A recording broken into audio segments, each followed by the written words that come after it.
demonstrating how to make a pear smoothie, Animal Crossing style. I've already washed my pears, and just a note ahead of time, be sure to leave one slice per pear per smoothie. Does that make sense? So I'm making 2 smoothies, so I'm leaving 2 pear slices as garnish, because that's what they do in Animal Crossing.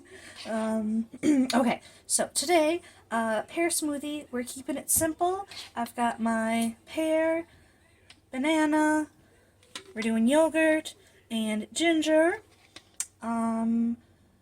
You may have noticed that I'm using red pears.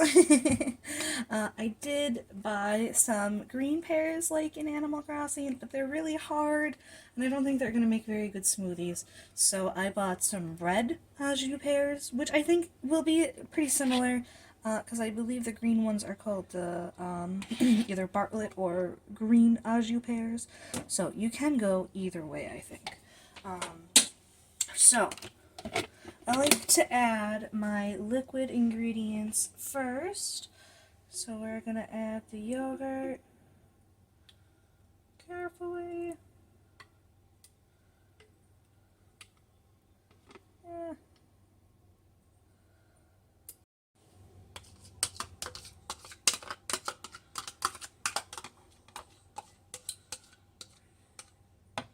Alright, the recipe is on the screen if you want to follow along and make it with me. Alright, so we've got 1 cup of yogurt, and then we're going to do 1/4 of a teaspoon of ground ginger. Ginger is super good for you. It's got so many health benefits, and it tastes pretty good, although it is very strong, so you may not need a lot of it.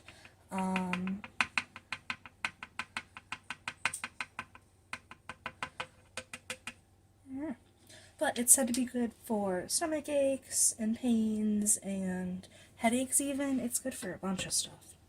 Alright, so now we've got about 1/4 of a banana. I like to, well, I guess 2 ways you can deal with the extra banana. You can eat it, which is always an amazing option, or you can even cut it up into the same discs that you would add to the smoothie and freeze them. And then for the next 3 smoothies, you don't have to cut up a banana, which is pretty handy. So I dropped a little bit of banana, so we're gonna cut 2 extra discs up because that's what I dropped. Okay.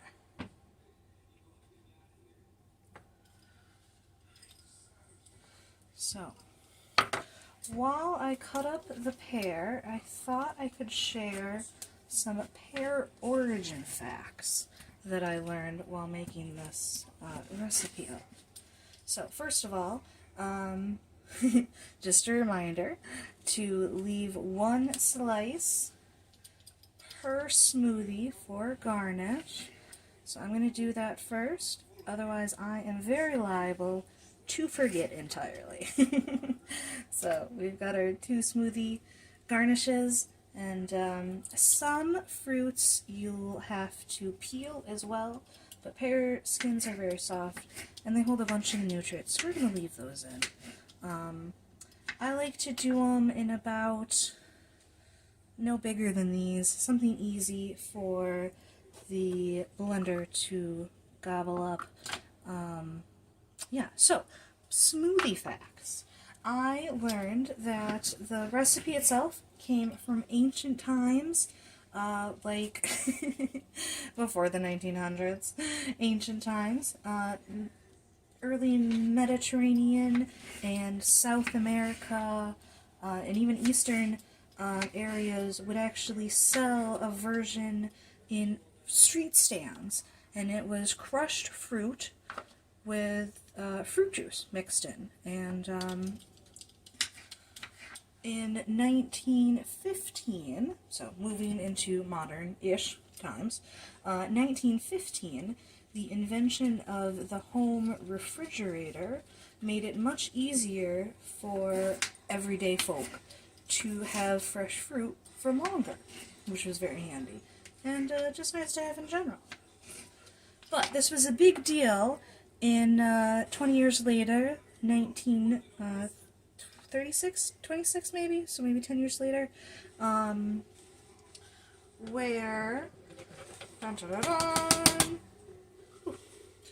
I'm going to add a little more pear, I think, just to keep it interesting. At this point, if you wanted a thicker smoothie, you could add ice instead of pear, or if you wanted to mix up, you can even add a different fruit if you wanted. Smoothies are great ways to play around with flavor and fruit experimentations, flavor-wise, what's in season. You know, you can go crazy in so many ways. Okay, where was I? 1926-ish, I think. There were two owners of an orange juice stand, Julius Freed and Bill Hamlin, were inspired by Brazilian recipes and added a couple extra ingredients to their fruit or orange juice, and the first smoothies were popularized in America after that.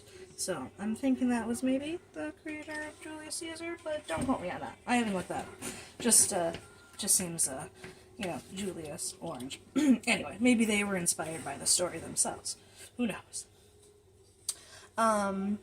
In the 1940s, blender companies like Warning Blendor created blenders, and to entice people to buy them, lots of blender companies, not just these guys, would create recipe books saying, you know, hey, not only can you make soups, desserts, puddings, you know, you can make a whole bunch of stuff with blenders, but you can also make drinks, which, you know, as an entertaining family in the 1940s, who wouldn't? So that was a big sell, but included in these recipe books were recipes for banana and pineapple smoothies. How fun is that? Yeah, taking us into modern time, we have the 1960s brought on a smoothie regeneration in the health food phase, and in the early 2000s, green smoothies were popularized, where people would add, you know, spinach or kale or whatever. Alright, so now we are going to blend everything together.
Extra pears.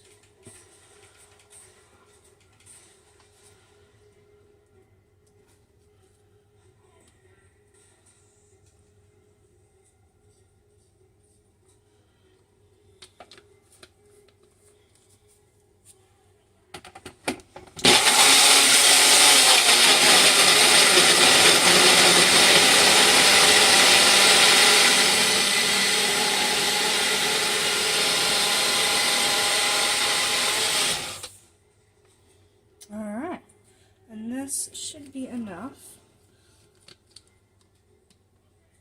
for 2 smoothies. Oh, it smells super amazing. So this is my Animal Crossing cup. Dun, dun, dun, dun. And my boba straw, that's why it's so long. And I only have one mug-like cup, so Ryan just gets a normal glass cup. Sorry, Ryan. But at least you can enjoy the smoothie.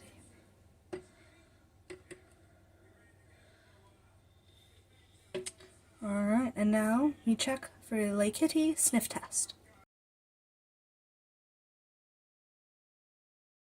Hello, buddy. Do you approve? Smells good?